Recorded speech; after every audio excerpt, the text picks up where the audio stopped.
கலைஞருடைய சமாதி கிட்ட போராடினாங்க, அண்ணா அறிவாலயம் கிட்ட போராடினாங்க, இன்னைக்கு கூவத்தில் இறங்கி போராடுறாங்க. இது எங்கே கொண்டு போய் நிப்பாட்ட போகுது திமுகவை?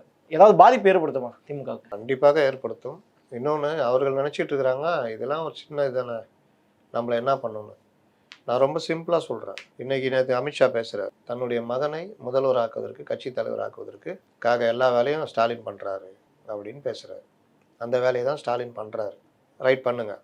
நீங்கள் ஆட்சியில் வந்தது ஸ்டாலினை பான் வித் சில்வர் ஸ்பூன் தான். அவர் வாழ்நாள் முழுவதும் அவர் பிரயாணம் போயிருப்பார், பேசியிருப்பார், எல்லாம் பண்ணியிருப்பார். ஆனால் கலைஞரின் மகனாக தான் போயிருப்பார். அப்போ போராடலாம், வரவேற்புகளும் ஆரவாரங்களும் தான் பார்த்துருப்பார். பாதி நாள் அவர் முடங்கி போய் கிடந்தார் ஆட்சியில் இல்லாத காலங்கள்லாம். பெருசாக ஒன்றும் அவர் போராட்ட காலத்தில் இறங்கிலாம் கிடையாது. கலைஞர் அப்படி கிடையாது.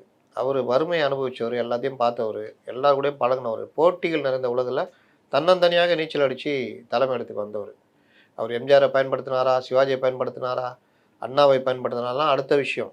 ஆனால் அவர் பயன்படுத்தினார், அதில் அவர் வெற்றி அடைந்தார். அரசியலில் தன்னை வளர்த்து கொண்டார், படித்தார், தமிழ்நாட்டை பற்றி முழுதும் தெரியும், கட்சிக்குள்ள அமைப்பு ரீதியாக அவருக்கு தெரியும். இது எதுவுமே பெரிய மைனஸ் அவருக்கு, முதல்வர் ஸ்டாலினுக்கு. அவர் பார்த்தது எல்லாமே ஒரு மலர் பாதை தான், முள் பாதை ரொம்ப கம்மி. அந்த முள் பாதையும் பாதத்துக்கு கீழே காலை வச்சு தாங்கிட்டவர் கலைஞர்.